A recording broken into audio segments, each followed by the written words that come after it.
Throw down hands up in the air. Throw down hands up in the air. Throw down hands up in the air and show me there's a fire somewhere. Point up to the sky now. Open up your eyes and I'll find you there. And I'll find you anywhere. Hello.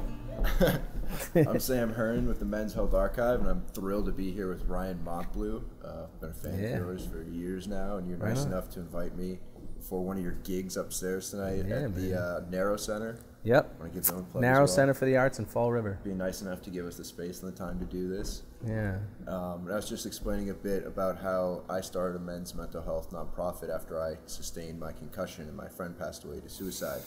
And I just like to sit down with some men. We've sat down with some woodworkers, some baseball players, some athletes, New Zealand Bachelor at one point, which was interesting. I saw some of that. But just talk about mental health. It doesn't have to be too in depth about your story in particular, your struggles you have. It can be. I'm willing to share whatever. Sure. You'll see. I shared way too much on stage as it is, so people so like that whatever. was my first question. So you've been doing this for it's 2000, almost 20 years, kind of thing, traveling on the road. Yep, it's been my only job since 2003. And I got out of college in '99, and I was like, that's when I knew I wanted to do it. So I've been like 20 years like figuring out how to make a living. Where did you go to college? Villanova, outside of Philly. Where did you study there? I went in a chemical engineering major, and then I came out an English major. Okay. So those were very formative years, and I really needed those years to like figure out what I was doing. Was there a time there when you switched from the chemical engineering? Because it seems like the English fits a little bit more with what you do now. Yeah, no, what I do now I could not do without what my college experience and education was, although it didn't seem like it. Like I got out of college and I was like, told my parents I wanted to make music, and they were like, what? Like it just kind of like, it didn't compute. But no, basically what I did, I went in a chemical engineering major, and I was like writing poetry in the back of chemistry class and stuff, and I was also feeling a lot. That was like actually my first like real experience with like real depression was when I went away to school, and it was just dark, and there's something about that age too, like late teens for a guy to early 20s. I'm sure science could back me up on this, and I was feeling that. I was just feeling so many things, and like being away from home for the first time, really everything changing. I had my girlfriend at the time was at home, and just everything was, so it was like I see it as like this very wet time, kind of like I would just walk around campus and cry and write poetry and I was like feeling so much stuff. And like, looking back, like also like smoking too much pot for the first time or whatever. Sorry, mom and dad, but like, and just like trying psychedelics for the first time eventually, which that was more positive. But I think just like the drinking and smoking weed was really affecting me in ways that I didn't figure out until years later, and it didn't totally take me down, but it wasn't helping.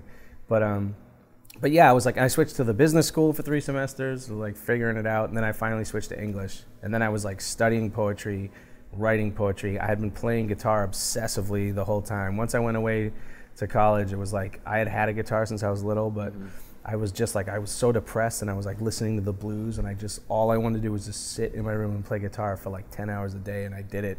My friends would make fun of me. They'd come back to the dorm room 12 hours later, and I'm still playing, like, That's how you get and I just played and it was more playing than practicing. It wasn't like I was sitting there practicing a thing. I was just like playing anything I could, and I had the kid down the hall show me some stuff on the guitar a couple times, and came back after the next summer, and he was like, "That ain't what I taught you, man."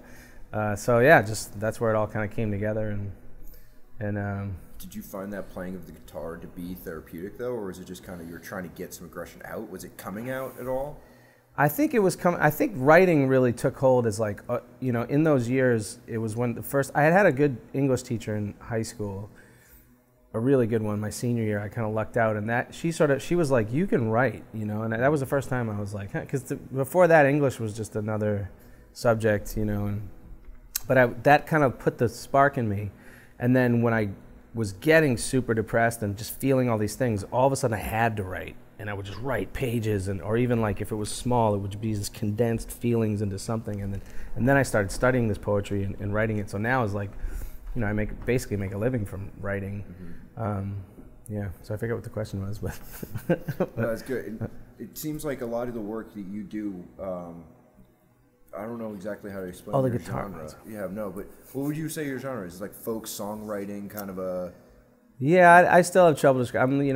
I'm a singer-songwriter. Okay, so exactly. So I write all kinds of different stuff. I'm kind of like a folk guy, but like I have a band too. Your and story is in your music, though, very much, I feel. My story, personally? Or maybe. I don't know sometimes. how much of it is your story. Yeah, well, it's like the whole thing of, it's like if it works from my life to put it in there, I put it in there, but, and I'm not the first person to say this, but I'm trying to find the truth in the song. Sure. So if details from my life work, great. If not, I can augment it with, I just want to bring out the life and the truth that's in the song, which is still my truth somehow, but I'm just trying to tell the truth. Do you find that if you're trying to tell a song that is more interpersonal and you're still trying to find that truth, it's harder because it's a truth within you rather than within the music or something like that?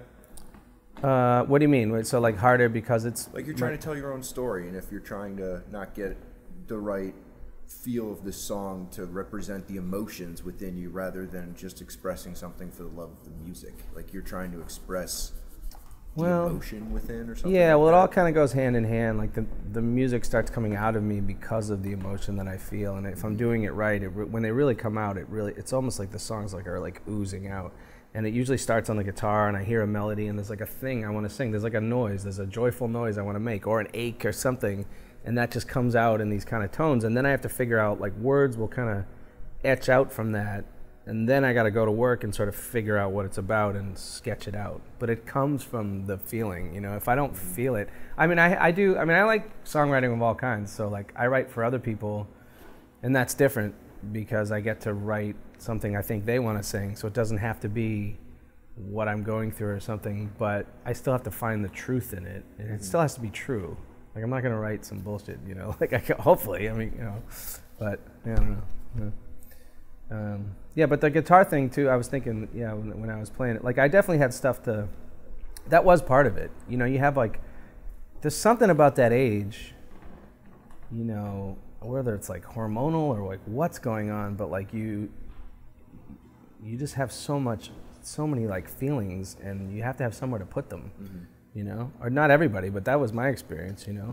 And so I was like sad and whatever, and so it seeps out into something, and I'm just like, I have to write, and then I have to play guitar all the time, I just feel fortunate that I found a thing to pour it all into.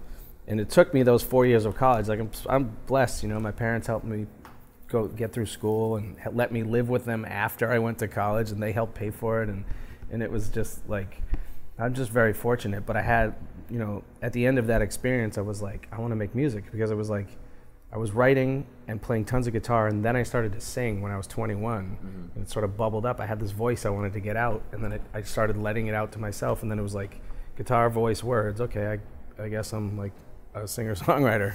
I don't know, and then now just been figuring it out ever since. So ever since, do you find that you're still being able to put in all the emotion and all of the are you able to figure your life out as much through your music as you were when you were a college kid? Yeah, well, I think even more now in a way, because I'd like to think I've gotten better at it, mm-hmm. at writing the songs, so they can like, yeah, and so there are times for sure when the song can like, a song just puts a frame around a certain story or mm-hmm. a situation or something, and it's not it's like this guy's paintings, like there's a frame around it and they set a scene, but it's within a parameter. Sure. There's not the whole scene, like, so I had a song about, a sad song about a lost love and a relationship that ended, and that song, like, I have a lot of those, but the one I was thinking of, like, that song doesn't at all explain that whole relationship, sure. or it never could, but it puts a frame around it, and it helps make sense of that. It helps me make sense of it. It's sort of like, okay, I can understand this part of it, and then hopefully, and then what happens is, like, when I do that right for myself and convey my own truth, then it connects to other people's truth, hopefully, and it's been working. Yeah. Tonight's sold out, so it's okay. Yeah, no, it's a sweet spot. It was working this week. Yeah. I find your work too, like, I saw you back in, I think it was 2013 or 2014, Life is Good festival in Canada, Mass, way back in the day. That was a great festival. It was so much fun. Yeah.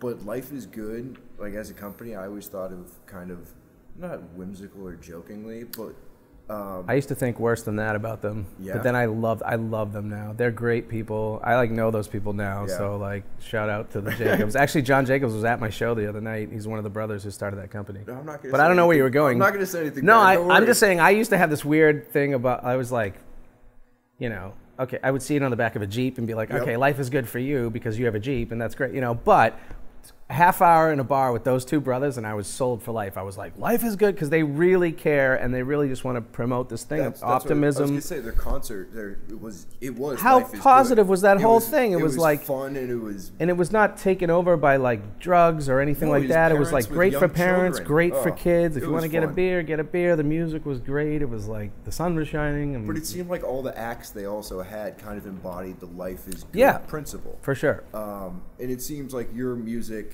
whether it be like 75 and Sunny, what I used to Mm-hmm. listen to, that used to be one of my sad songs back in the day. It would just cheer me up. And Mm-hmm. a lot of your music, of the genre and your music in particular, carries with it a happiness at times, but then you can also dip into the melodies and the mundaneness of the world Yeah. and the sadness. Yeah. How do you find that your music, like I would have a difficult time saying whether your music is overwhelmingly happy or sad. Yeah, I would agree. I mean, I almost think it's more sad in some ways. I mean, I think there's like I would say there's like an ache to it, you know, like when I write it. And I think that can just, I'm trying to kind of do that. And for me, the ultimate is just to kind of like, just get into the stuff of like all these emotions. So, you know, people come up to me after the show with tears in their eyes or something, and I can tell I reach something in them, and they don't. It's not necessarily happy or sad. It's just like feeling, and it's just like this. There's like the whole like Sublime thing, not the band Sublime, but like the Sublime feeling is like, you know, it's like beautiful and sad, you know, and I think there's some element of truth to that. Maybe it's in my Irish blood or something, but I think like we're all sitting here on this spinning planet and we know that we have a limited time in this body and that's it. So it's like, I think there was a line from Kerouac that was like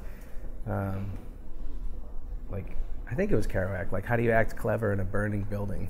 It's like we know like it's gonna go. So there's this element of like, but you know, where everybody's in the same predicament kind of. It doesn't have to be seen as a predicament, but I think there's an ache to it, and I think like the sadder songs are maybe easier to write or something because I tend to write them more from that space. It's probably harder to like. Kind of flows out. I get more of that, or I've gotten more of that in a few years. Well, I don't know. I've gotten a lot happier, so we'll see. I think the happy songs are coming, but it's funny. Like by the time I record it, I may not be totally feeling that anymore, but that's when they're ready.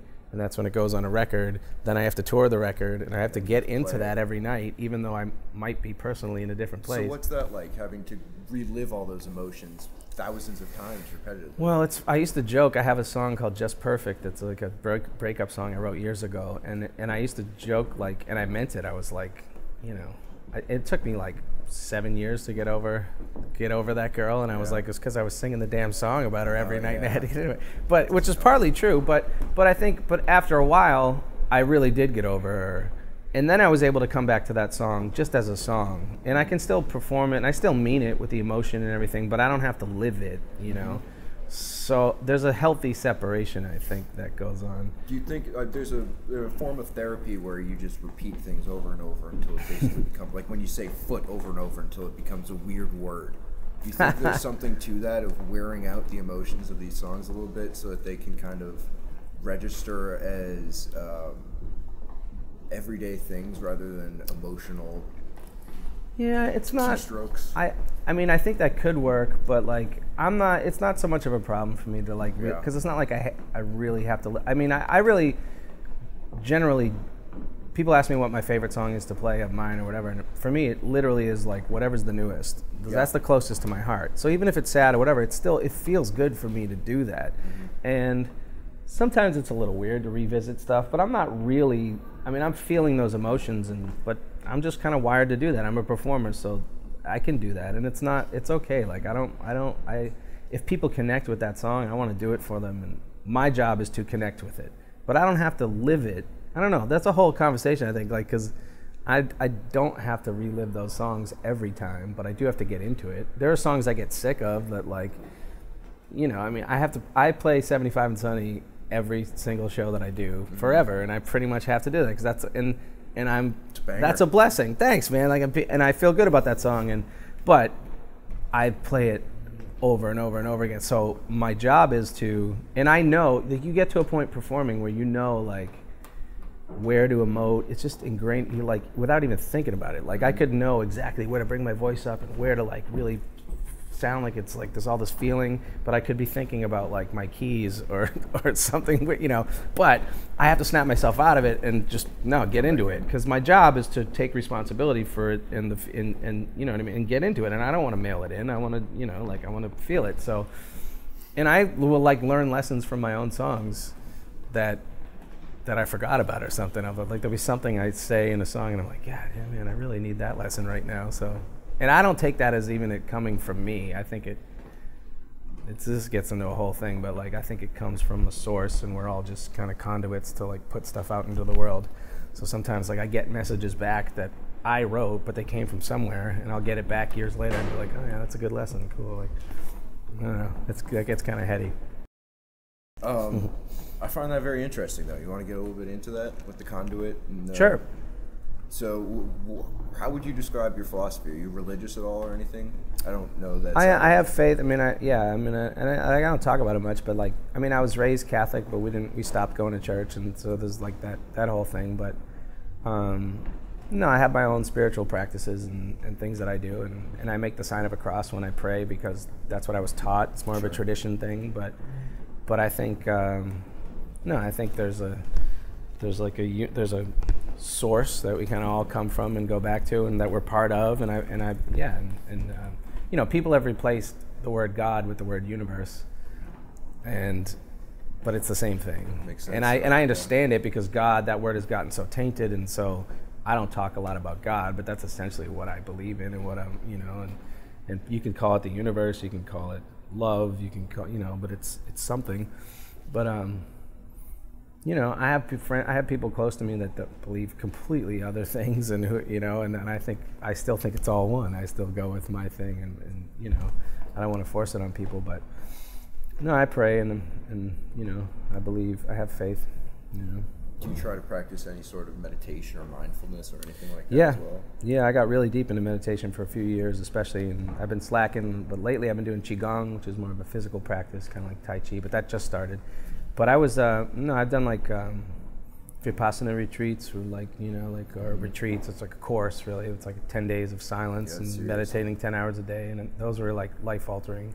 And I had a very, like, you know, I was meditating 2 hours a day and didn't have a sip of alcohol for, like, you know, I don't know, over a year, and I was meditating 2 hours a day, and then it's like the pendulum always swings, you know, like, at the end of that, I was like, it really helped me and did a lot of great things, but I was also, like, being so rigid with myself that I was like, I am really miserable right now too. So maybe I'll just have a beer, you know, and then the pendulum swings the other way, and then maybe you start doing that too much, and you got to, you know. Did you find a couple periods of enjoyment throughout that process, though? Oh yeah, I mean, I felt things after that first Vipassana course that I had never felt. I really felt like an energetic, like a cool, like, blue energy, I want to say, or something. I mean, it was like I felt this, like, divine inner thing that was, because you're eating clean food that whole time, and you're really just getting to this other thing. So no, it was beautiful and life-altering and great. But then I was really just being, like, so rigid about, you know, like, needing to do it so much all the time, which is good at first, but then after a while, like, it's okay to loosen up, you know. As I get older, it's like a lot of the lessons I need to learn are just to, like, relax, you know, cut yourself some slack, man, you know, like, just. And that's a good place to be, as opposed to, like, the opposite, which is like, you got to get your shit together, start doing something. It's like, I've been doing so many things for the last 20 years of my life, and I'm going to continue to do it, but it's like, it's okay, you know? And now I'm finding, like, I've been just going gung-ho for my career and for music for so many years that I really have gotten lost in the weeds before, and, like, really, my problems are with, like, isolation and depression and loneliness and stuff, because I can just really keep going on this thing, and I'm never in one place for very long, including home, And you do that for a year, fine. Do it for 2, do it for 5, do it for 7 years, do it for 12 years. Be on the road for 15 years and tell me where your head's at. It's like, it's great. I have a career. These days I make good money. I'm stable now with that stuff. I used to do it for nothing, but I had this crazy drive for some reason to do it. But I lost, I have great friends, but they're everywhere, you know? And I didn't put time in with my friends and time to have a sense of community and just really you learn those lessons the hard way. If you don't put energy into your community, your friends, your family, your support systems, which you don't even think you need, you will find out the hard way that you need them, and you need to put something there. So I'm my career is great. Show sold out. It's awesome. It's been selling out all week. I just finally found a place that feels like home. I'm renting this apartment that is my home, and that I'm baby steps. I'm like a beginner at being an adult person at home who has friends and some kind of community, and that's happening now finally.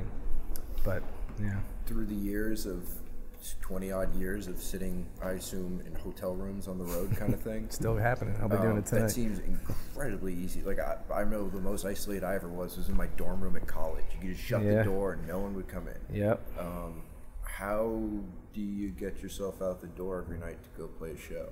Because I probably wouldn't. That part I like. What's funny is you can be isolated around people too. I was I lived in a van with the same band for 10 years, basically, and it was amazing. You're in close quarters with people every single minute of your life. There were moments of I felt so isolated in that van with other people who I loved, but it was just this weird working relationship, and it was it wasn't anybody's fault more than mine. It was just human interaction gets pretty intense, and you can be really I've been completely alone in a room full of people. So, but the shows are it's funny. I've heard other people say this that those 2 hours on stage become the part that makes the most sense. When I was first starting out, I had to force myself to get on stage because everything in your body is don't get up there, and you just force yourself over and over. I remember reading an interview with Adam Sandler talking about when he first started in stand-up. It really inspired me because he just forced himself over and over and over and over. And that's what I did. I just would go to open mics. I would do anything I could. And after a while, before you know it, or it may take a while, but the stage becomes this really comfortable place because that's the most appropriate place to do what you're doing, your thing.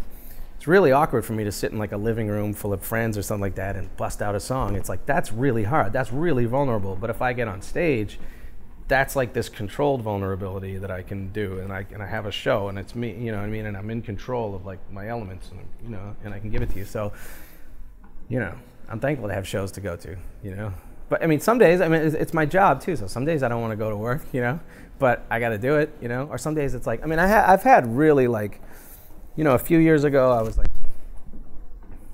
it was my birthday, and we had played somewhere in Michigan, and the gig was fine. I had a killer band out with me, and it was my birthday, and I ended my birthday alone, sitting on the floor in a hotel room in Toledo, Ohio, and I just broke down, because it was just why am I here? What is going on? The show was fine, but it was there was really a low point of where are my friends? Because they're out there, but I haven't really, been in touch. Yeah, you got to do that. And I'm still going, but I have more of a balance now. I have a good management team that's much better than me at organizing things, where they're okay, you're on tour and then you're going to be off tour. Mm-hmm. Whereas if left to my own devices, you spend so many years trying to get gigs that you just take them and you keep taking them, and then you keep taking them, and then after, so I'm blessed. I get offers for money to go to places, and you look at that money or something, and it's I used to go for nothing. Sometimes I still do, but sometimes you're oh, I really need that day off there, but what? They want to pay me this to go there? It's and that equation never adds up, because that money is always worth more than an afternoon at home. Yeah. But if you keep taking that, and I did it for years, after a while you're I don't have a life, where are my friends again, so you have to kind of so now it's right now I'm working a lot again. I'll be in Texas on Tuesday, and I'm out for the next month, but then I come home, and I'm home for a month, and we're going to see how that goes. Yeah. Do you think there'll ever be a time where you'll lay the tours aside and just say, hey, I need lifetime, or is that? Well, it's starting to happen in chunks. I mean, I just did have like over a month at home, which doesn't sound like a lot, but for me that's a nice step. Like it's like at least a chunk of time I can actually get into a groove, and you know, and then I leave and come back, and that's a you know, it's a positive step for me. But I don't know. Yeah, I think I mean I always want to play shows, and I think I'll always want to tour to some extent. But it's like, you know, I'm 41 years old. I see the limitations of like it hurts more than it used to, and I don't see myself like, I don't want to be like a 70-year-old man in the van, like still, you know. But I want to play shows. Sure. And so the thing is, you just try to get more stability as you do it, and just make the shows better, and just like make it integrate with your life. And I see people who do it, you know, and that's my dream now, is to like, I see people who tour when they need to tour and stuff, but they have a family and they have kids and they have a home to go back to, and then when it's a certain show, they fly the family out and they do it and they make it work together. And I could do that, and I could be like the breadwinner of a family and do that, and I want to do it. So then now that's like my dream, because now, you know, so now I'm just trying to, but I don't have that. So I'm trying to enjoy I have like freedom to do whatever I want, whenever I want, pretty much, you know. I just have to get to the shows, but I don't have anybody to answer to. I also have nobody to go home to. And no, you know, like I read a quote the other day, it's like a career is great, but you can't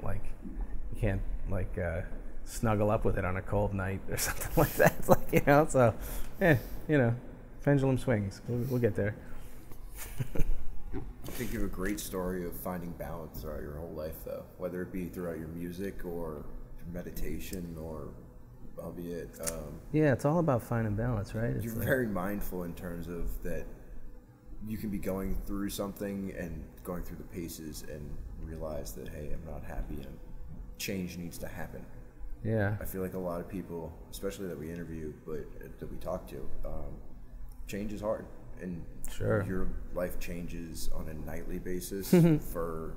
But what's interesting, though, is it can also feel the same. You know, I remember this feeling of, like, we were touring like crazy for years, and it was like, I remember, like, going into another club. Like, it was like a city I had never been to, a club I had never been to. But it was like the most mundane thing in the world to like get out of the van and was like, all right, where's the load-in door? Cool. And we just start loading in our equipment without even barely looking at the place. It was just like another, even though I geographically had never been near this place ever, it should have been new. It was the oldest thing in the world to just be like, all right, you know, these are the monitors, this is the stage, cool. Like, you know, so anything could become like mundane. But yeah, change is the only thing there is, you know, like the meditation stuff really taught that a lot, because that's what you're doing when you meditate. It's like you're observing, and things just arise and they pass and they rise and they pass and they rise and they pass, and that's it. And the more you can just observe and be okay with it and sit with it, whatever your feelings are, allow your feelings to come, you know, easier said than done. Absolutely. But that first like Vipassana course I did was, you know, like I was like 5 or 6 days in, and it was physically like the hardest thing I had ever done. Just meditating that many hours and sitting, and I have weird problems with my body just from playing and stuff. And it was so painful, but it got to the point where I could just sit and be like, I am in excruciating pain right now. Like, and just observe it though. Like I wasn't suffering with that pain. You know what I mean? You can really like, it's not about, because I think that's when we get into a lot of trouble, is we try to, and we all naturally try to do it, but we want to avoid the pain, you know? You want to just get away, just give it the Heisman, you know, and like you go to get away, you know, and like, and of course we do that. It's natural, but there's, you know, you can't avoid things forever, and like, you know, there are some really, you know, tricky, like, you know, really effective ways to put it off for a while, and drugs and alcohol are great for that. It's just like, you know, squash it down, whatever, push it to the side, you know. But at some point you got to reckon with why you're feeling that way in the first place, you know, and you can't avoid it, and you have to, and so the meditation is great for just learning to sit with it.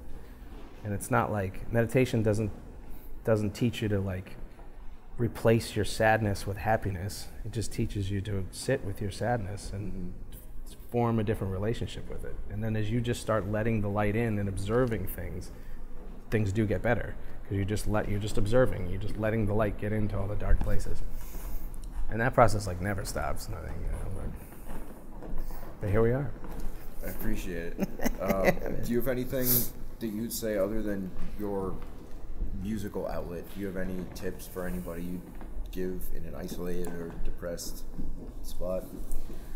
Oh man, you know, I think it's so hard because it's like, when you're in that dark hole, in the really dark places, where I've been, you know, with like suicidal thoughts or whatever it is, and it's like, you know, it's like that's when you need your consciousness, like you need the light the most, and you need to have the most, it's the time the most that you need to have perspective of like, it's not always going to be like this, it's going to change.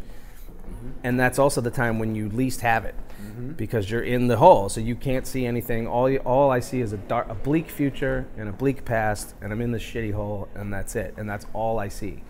And then it just compounds, and then it's like you get mad at yourself for feeling that way. There's a lot of like, I've had a lot of like, well, you know, boo-hoo, you play music for a living, you have all this or whatever, you know, like whatever it is, you can really get on yourself. Then it compounds, and you just pound yourself down in the hole even more.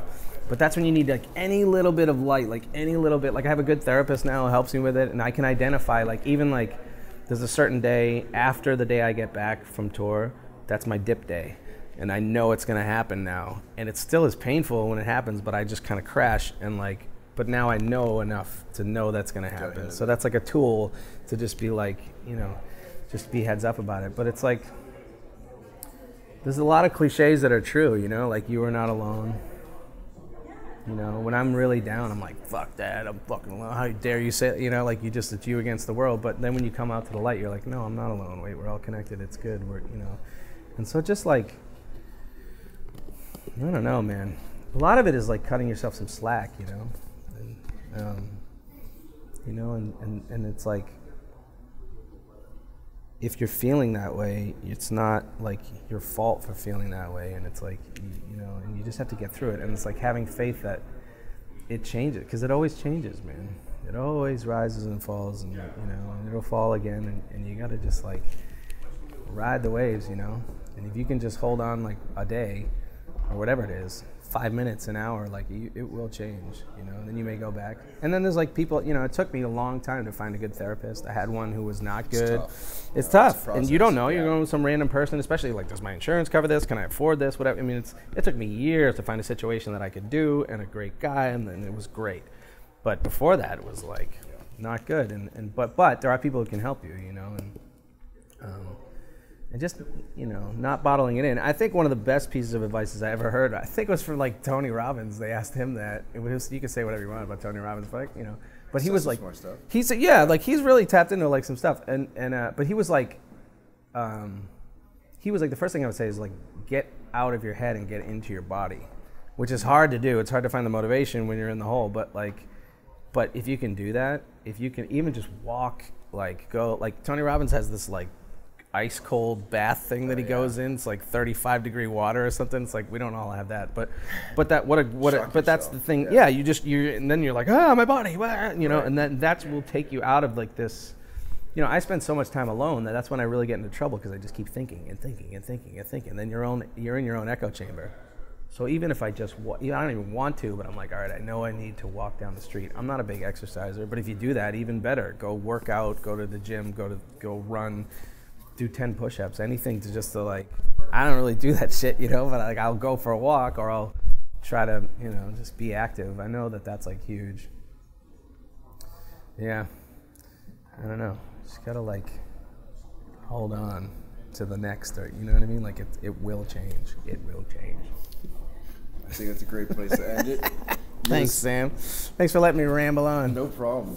Thank you again to the Narrows Center and his sold-out show tonight. Yeah. People want to check you out. Yeah, man. Places they can find you online. I'm easy to find. Ryan Montbleau. Probably my name is written right under this video or whatever. Yeah, you can find me. I can do that. Don't worry. You got this, Sam. Appreciate it. Yeah, man. It's tough out there on the road.